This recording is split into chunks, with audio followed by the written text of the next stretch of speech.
అందరికీ నమస్కారం అండి. Welcome to Shriya studios. నేను మీ దివ్య. ఈరోజు మనం ఎల్లమ్మ పోచమ్మ దేవాలయంకి వచ్చేసాం.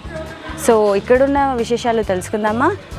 ఎప్పటి నుంచి ఈ గుడి ఇక్కడ ఉంది, అలానే ఈ గుడిలో విశేషాలు ఏంటి, అవన్నీ కూడా మనం ఈ వీడియోలో తెలుసుకుందాం.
ఇక్కడున్న శిల్పకళలు మరియు ఆధునిక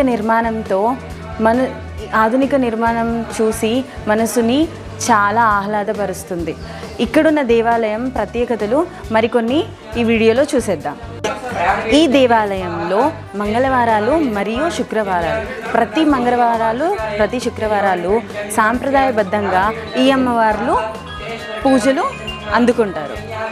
అలంకరణలు, ప్రత్యేక పూజలు, నైవేద్యాలు, అభిషేకాలు ఇలా మరెన్నో ఈ అమ్మవార్లు స్వీకరిస్తున్నారు. ఇది కాప్రాలోని అత్యంత పురాతనమైన దేవాలయం. ఇక్కడ ఆగస్టు 24, 2024లో మనకి శిఖరం నుండి గర్భగుడి వరకు అమ్మవారిని ప్రతిష్ఠించడం, అమ్మవారిని అదే కాకుండా శిల్పకళ కూడా అంతా కొత్తగా పునర్నిర్మించడం జరిగింది. ఇక్కడ ఉన్న అమ్మవారి విగ్రహాలు ముందు చిన్నవిగా ఉండేవి. అవి మళ్ళీ పెద్దవిగా పాత వైభవాన్ని తీసుకురావడానికి ఈ అమ్మవారిని మళ్ళీ పెద్ద విగ్రహాలని పునర్ప్రతిష్ఠించారు ఇక్కడున్న భక్తులు. మరి ఆలయ సమయాలు ఉదయం 6 గంటల నుంచి 12 గంటల వరకు, అలానే సాయంకాలం 5 గంటల నుండి 8 గంటల వరకు. ఈ దేవాలయాన మంగళవారాలు మరియు శుక్రవారాల్లో ప్రత్యేక పూజలు అందుకుంటారు ఈ అమ్మవార్లు. వచ్చే నెల జూలై 20, 2025న వచ్చే బోనాల పండుగ సందర్భంగా ఆలయంలో బోనాలు సమర్పణ మరియు పలహారం బండి ఊరేగింపు వంటి సాంప్రదాయ కార్యక్రమాలు అత్యంత భక్తి శ్రద్ధలతో నిర్వహింపబడతాయి.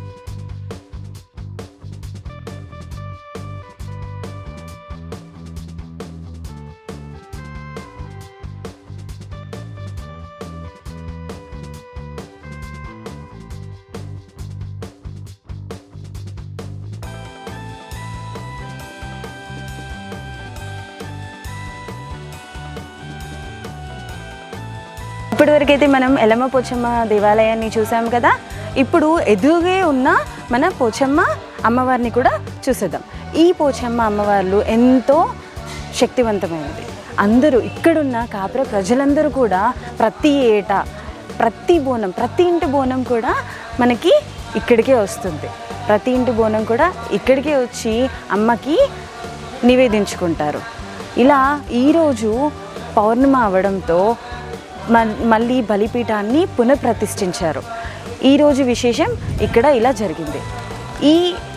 ఈ దేవాలయాలు ఎన్నో సంవత్సరాలుగా ఉన్నాయి. అక్కడ చూసుకుంటే మనకి ఎల్లమ్మ పోచమ్మ దేవాలయం, ఎదురుగే మనకి పోచమ్మ దేవాలయం. ఇలా ఈ రెండు అమ్మవార్లు ఇక్కడున్న కాప్రా ప్రజల్ని ఎంతో బాగా చూసుకుంటున్నారు. ఈ కాప్రా ప్రజలు కూడా అమ్మని నమ్ముకొని అమ్మ దీవెనలతో చల్లగా ఉన్నారు. ఇక్కడున్న అమ్మవారు పోచమ్మ అమ్మవారు 200 సంవత్సరాల నుంచి ఇక్కడ కొలువుతీరి ఉన్నారు. ఈ కాప్ర ప్రజలు అమ్మని నమ్ముకొని ఇక్కడ ప్రతి ఏటా బోనం చేసుకుంటారు. బోనాలతో అమ్మకి శాంతిపరిచి, అలానే అమ్మకి అలంకరించి, అమ్మకి చేసే అన్ని పూజా పునస్కారాలు అన్నీ కూడా నమ్మకంతో ఇక్కడ కాప్ర ప్రజలు చేసుకునేవాళ్ళు. ఇప్పటికీ కూడా నమ్మి అమ్మని ఎప్పటికీ మర్చిపోము అని చెప్పి ఇక్కడ పూజలు పునస్కారాలు చేసుకుంటారు. అంతే కదండి, ఈరోజు పౌర్ణిమ అవ్వడంతో అమ్మకి ఇక్కడ బలిపీఠాన్ని కూడా మళ్ళీ పునఃప్రతిష్ఠించారు. ఇలా ఇక్కడ అమ్మవారు కొలువు తీరి ఉన్నారు.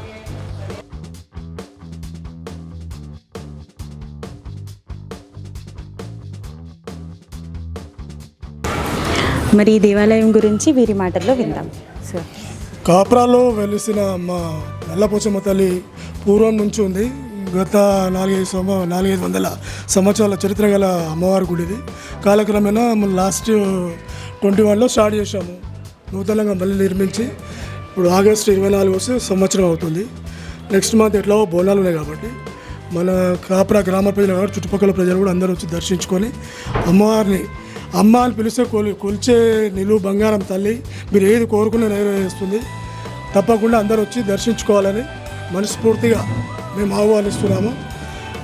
లాస్ట్ ఇయర్ 2024 ఆగస్ట్ 24 రోజు అమ్మవారి ప్రతిష్టాపన చేసాము.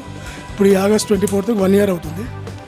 దీన్ని పురస్కరించుకొని భక్తులంతా అధిక సంఖ్యలో వచ్చేసి అమ్మవారి ఆశీర్వాదం అందుకోవాలని ముఖ్యంగా మేము మనవి చేస్తున్నాం. Thank you sir. ఈ వీడియోలో మనం చూసుకునే దేవాలయం శ్రీ పోచమ్మ సమేత రేణుక ఎల్లమ్మ దేవాలయం. మరి ప్రతి ఒక్కరూ కుటుంబ సమేతంగా ఇక్కడ ఈ దేవాలయానికి వచ్చి అమ్మవారిని దర్శించుకోవాలని కోరుకుంటున్నాం. ఇట్లు మీ దివ్య. మరి ఇంకెన్నో వీడియోలతో మీ ముందుకు వచ్చేస్తాను. మీ దివ్య. అంతవరకు మర్చిపోకుండా లైక్, షేర్ అండ్ సబ్స్క్రైబ్. మరి నోటిఫికేషన్స్ రావాలంటే ఏం చేయాలి? బెల్ ఐకాన్ని క్లిక్ చేయడం మర్చిపోకండి.